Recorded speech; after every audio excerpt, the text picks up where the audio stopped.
সৌরচালিত জলের রিজার্ভার, সেই সৌরচালিত জলের রিজার্ভার তৈরিতে দুর্নীতির অভিযোগ উঠে আসছে। বিজেপি পরিচালিত পঞ্চায়েত, তার বিরুদ্ধে এই অভিযোগ উঠে আসছে। তুফানগঞ্জ 2 নম্বর বিডিওর কাছে ইতিমধ্যে লিখিত অভিযোগ জমা পড়েছে। ঠিক কি ঘটেছে আরো ডিটেল জানাতে পারবে শুভঙ্কর রয়েছে আমার সঙ্গে। শুভঙ্কর, এই যে দুর্নীতির অভিযোগ জমা পড়লো, এখনো পর্যন্ত কি ব্যবস্থা নেওয়া হয়েছে? হ্যাঁ সোনিয়া, তোমাকে জানিয়ে রাখি, তুফানগঞ্জ 2 ব্লকের শালবাড়ি 2 গ্রাম পঞ্চায়েত এলাকায় সৌরচালিত একটি পাম্প, যে পাম্পের মাধ্যমে বাসিন্দারা পরিশ্রুত পানীয় জল তোলা হয় এবং ওই গ্রামের বাসিন্দারা সেই পরিশ্রুত পানীয় জল পান করে থাকেন। যেটা অভিযোগ, যে এই সৌরচালিত পাম্পের কাজ করেছেন স্থানীয় তুফানগঞ্জ 2 পঞ্চায়েত সমিতির সদস্যর স্বামী। তার নামে এই কাজ ছিল এবং তার স্বামী ঠিকাদার সেই কাজ করেছেন এবং যেটা অভিযোগ যে সেই কাজে দুর্নীতি হয়েছে, নিম্নমানের কাজ করেছেন, কয়েক লক্ষ টাকা ব্যয়ে এই কাজ হওয়ার কথা থাকলেও সে কাজটা এতটাই নিম্নমানের হয়েছে বলে তৃণমূলের পক্ষ থেকে অভিযোগ করা হয়েছে তুফানগঞ্জ 2 ব্লকের বিডিওর কাছে এবং লিখিতভাবে এই অভিযোগ করায় শোরগোল পড়ে গিয়েছে তো শালবাড়িতে। যদিও গোটা বিষয়টি ঘুরছে দেখার আশ্বাস দিয়েছেন তুফানগঞ্জ 2 ব্লকের বিডিও, তবে অভিযোগ অস্বীকার করছেন তুফানগঞ্জ 2 পঞ্চায়েত সমিতির সদস্য। বেশ, সেখানে লেয়ার ভালো ছিল না দেখে সেই কাজটা আরেক জায়গায় করা হয়েছে। আমি তো পঞ্চায়েত সমিতি হিসাবে সেখানে আমি কাজ করিনি, সেটা আমার হাজবেন্ড কাজ করেছে। তো তুমি তো সাইডে গিয়ে দেখেছো জলের পরিস্থিতি কীরকম আছে না আছে। আমার হাজবেন্ডের কাছে তারা 50,000 টাকা দাবি করেছিল। এখানকার পঞ্চায়েত মিলন বর্মন ও আর পরিমল কাজী নিজে 50,000 টাকার জন্য দাবি করেছিল, সেটা আমার হাজবেন্ড দেয়নি দেখে তারা এই জন্য আমার বিরুদ্ধে ওরা কমপ্লেন করেছে। অফিসে আসার উদ্দেশ্য হলো আমাদের শালবাড়ি 2 নং গ্রাম পঞ্চায়েতের অধীন জিরেতি শালবাড়ি এলাকায় গ্রাম পঞ্চায়েতের 15 ফিনান্স থেকে একটা সোলার চালিত যে জলের পাম্প, ড্রিঙ্কিং ওয়াটার পাম্প বসানো হয়েছে। খুব নিম্নমানের কাজ।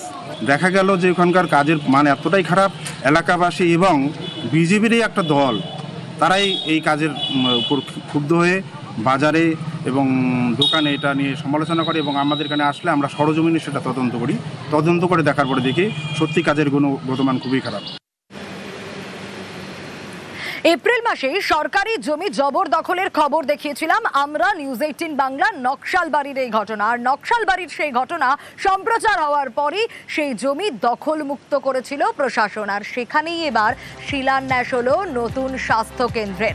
আরো বিস্তারিত জানবো এই বিষয়ে, বিশ্বজিৎ রয়েছে আমার সঙ্গে। বিশ্বজিৎ, স্বাভাবিকভাবেই সরকারি জমি দখল করে রেখেছিল জমি মাফিয়া, সেখান থেকে তাদের হটিয়ে নতুন স্বাস্থ্য কেন্দ্রের শিলান্যাস।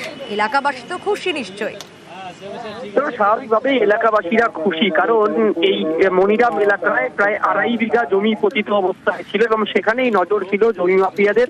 নিউজ 18 বাংলায় সেই খবর হওয়ার পরে জমি পুনরুদ্ধার করে মনিরাম গ্রাম পঞ্চায়েত। সেখানেই প্রপোজাল দেওয়া হয়েছিল সরকারকে কোনো ধরনের সরকারি বিভিন্ন প্রকল্প করার জন্য, এবং তারপরেই সুস্বাস্থ্য কেন্দ্র প্রকল্পের শিলান্যাস হলো। জেলা শাসক স্বয়ং উপস্থিত থেকে এই সুস্বাস্থ্য কেন্দ্রের শিলান্যাস করলেন এবং আগামী কিছুদিনের মধ্যে সুস্বাস্থ্য কেন্দ্র তৈরি হবে।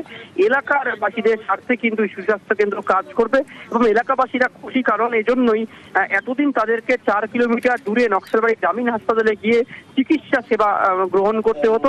এই সুস্বাস্থ্য কেন্দ্র হলে তারা প্রাথমিকভাবে যে সব চিকিৎসা তা কিন্তু এখানেই পাবে এবং সভাধিপতি ছাড়াও প্রধান বিভিন্ন দল আধিকারিকরা তারা কিন্তু উপস্থিত ছিলেন এবং গ্রামবাসীরা অত্যন্ত খুশি। তবে আমরা 2023 সালে এপ্রিল মাসে এই জমি মাফিয়াদের চক্রে নিয়ে কিছু খবর করেছিলাম এবং সেই জমি পুনরুদ্ধার করে আর সুস্বাস্থ্য কেন্দ্র। একেবারে স্বাভাবিকভাবেই এলাকাবাসী খুশি। বিশ্বজিৎ, খুব ভালো হবে। আমার এখানে হলে ছেলে পেলে বাচ্চা টাচ্চায় যে পুরে আইসিয়া যাওয়া, নকশালবাড়ি অনেক দূর, এখানে হলে খুব ভালো হবে। না নকশালবাড়ি তো যাইতে নকশালবাড়ি এখন দূর হয়ে যায়, আর এখানে হলে তো বাড়ির কাছে হবে, অনেক সুবিধা হবে। খুশি আপনারা? খুশি আমরা তো। যে জায়গায় আমরা আজকে দাঁড়িয়ে, সেই জায়গাটা আমাদের গভর্নমেন্টের ল্যান্ড, কিছু জমি মাফিয়ারা সেটা গ্রাস করে ফেলেছিল। আমরা সমস্ত জায়গাটা উদ্ধার করেছি। ল্যান্ড একটা নতুন হেলথ সেন্টার পশ্চিমবঙ্গ সরকার করছে, হেলথ ডিপার্টমেন্ট করছে, সেদের মানুষ আরো ভালো পরিষেবা পেতে পারে। আর আমাদের উদ্দেশ্য আছে কি মানুষকে বেশি ট্রাভেল না করতে হয়, বাড়ির কাছাকাছি হেলথ সুবিধা পেয়ে যায়। এখানে আমাদের এএনএম আশা থাকছে, আমাদের সিএচও থাকছে, টেলিমেডিসিনের সুবিধা থাকবে, এইসব সুবিধা থাকবে। দক্ষিণ দিনাজপুরের বালুরঘাট হাসপাতাল, সেখানে প্রথমবার নি রিপ্লেসমেন্ট হলো এবং বিনামূল্যে এই নি রিপ্লেসমেন্ট হওয়াতে স্বাভাবিকভাবেই প্রবীণ মহিলার পরিবারও খুশি। বিনামূল্যে হাঁটু প্রতিস্থাপন। দক্ষিণ দিনাজপুরের বালুরঘাট জেলা হাসপাতাল, এই সরকারি হাসপাতালে প্রথমবার হাঁটু প্রতিস্থাপন হলো। এই অপারেশন হয়েছে নিখরচায়। বালুরঘাটের বাসিন্দা বছর ৬২-র মিমি সরকার বছর ১০ ধরে হাঁটুর ব্যথায় জর্জরিত, হাঁটতে সমস্যা। তার ছেলের দাবি, ডাক্তাররা বলে দিয়েছিলেন দুটি হাঁটু প্রতিস্থাপন করতে হবে। একটি হাঁটুর অপারেশনের খরচ প্রায় ২ লক্ষ টাকা, দুটি হাঁটুর জন্য খরচ ৪ লক্ষ, কিন্তু এত টাকা জোগাড় করা সম্ভব ছিল না। এরপরই ছেলে বালুরঘাট হাসপাতালে নিয়ে আসেন মাকে। সেখানে ডান হাঁটু প্রতিস্থাপন করা হয়েছে প্রবীণ মহিলার। কোভিড পরবর্তীকালে আমার আর্থিক সমস্যার কারণে আমি সেই অপারেশনটা করতে সক্ষম হই। তারপরে দীর্ঘদিন পর এখানে জানতে পারি যে বালুরঘাট হসপিটালে বিনা পয়সায় নি রিপ্লেসমেন্ট হচ্ছে। তখন আমি ডাক্তারবাবুর সাথে যোগাযোগ করি, তো উনি সম্মত হলেন অপারেশন করার জন্য। তারপরে অপারেশন করার পর মা আপাতত বেডে আছে এবং নর্মাল অবস্থায় আছে। বিনামূল্যে হাঁটু প্রতিস্থাপন একেবারেই প্রায় ধ্বংস, নষ্টই হয়ে যায়। তো সেক্ষেত্রে প্রতিস্থাপন ছাড়া আর অন্য কোনো বিকল্প আমাদের কাছে ছিল না। সব মিলিয়ে 1 ঘন্টা 15 মিনিট মতো লেগেছে আমাদের সময়। এটা বাইরে প্রাইভেট সেট আপে তো মোটামুটি 2 লক্ষ টাকা প্রায় খরচ করে, এটা তো এখানে বিনা পয়সাই হলো। আমরা এখানে করলাম, তাছাড়া এই কার্ডের ফেসিলিটি ছিল। আমাদের পুরো বালুরঘাট জেলা হাসপাতালে পুরো সেট আপ আছে। বড় বড় অপারেশন যেগুলো এই হিপ বা জয়েন্ট নি রিপ্লেসমেন্ট, এগুলো একটু ব্যয়বহুল অপারেশন বাইরে। তা আমাদের এখানে গভর্নমেন্টের যে স্বাস্থ্যসাথী স্কিম আছে, সেগুলোর মাধ্যমে আমরা হাসপাতালে বিনামূল্যেই হবে। বালুরঘাট থেকে অনুপ সান্যাল, নিউজ 18 বাংলা। তুফানগঞ্জের রসিকবিল, সেই রসিকবিল পর্যটন কেন্দ্র, তাই সেই পর্যটন কেন্দ্রে এবার জোর দেওয়া হচ্ছে সৌন্দর্যায়নের জন্য। সৌন্দর্যায়নে জোর দেওয়া হচ্ছে, শিশু উদ্যান সংস্কার করা হচ্ছে, রসিকবিলের চিড়িয়াখানা লাগোয়া রাস্তাও সংস্কার করা হচ্ছে।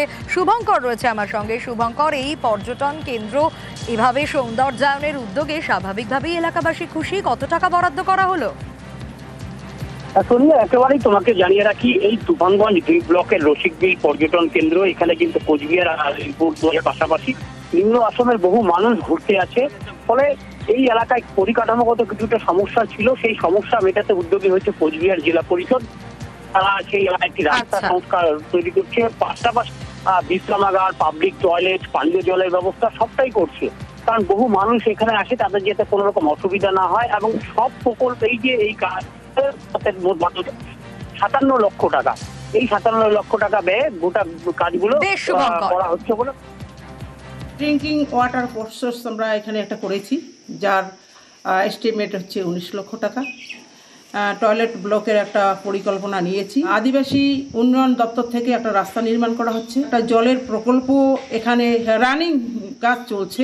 রসিকবিল শিশু উদ্যানের জন্য 5 লক্ষ টাকা একটা বরাদ্দে চিলড্রেন পার্ক করার একটা প্রকল্প আমাদের নেওয়া হয়েছে। আগামী দিনে আরও যাতে এখানে কি করা যায় তার চিন্তাধারা অবশ্যই আমাদের জেলা পরিষদ থেকে আমরা উদ্যোগ নিব।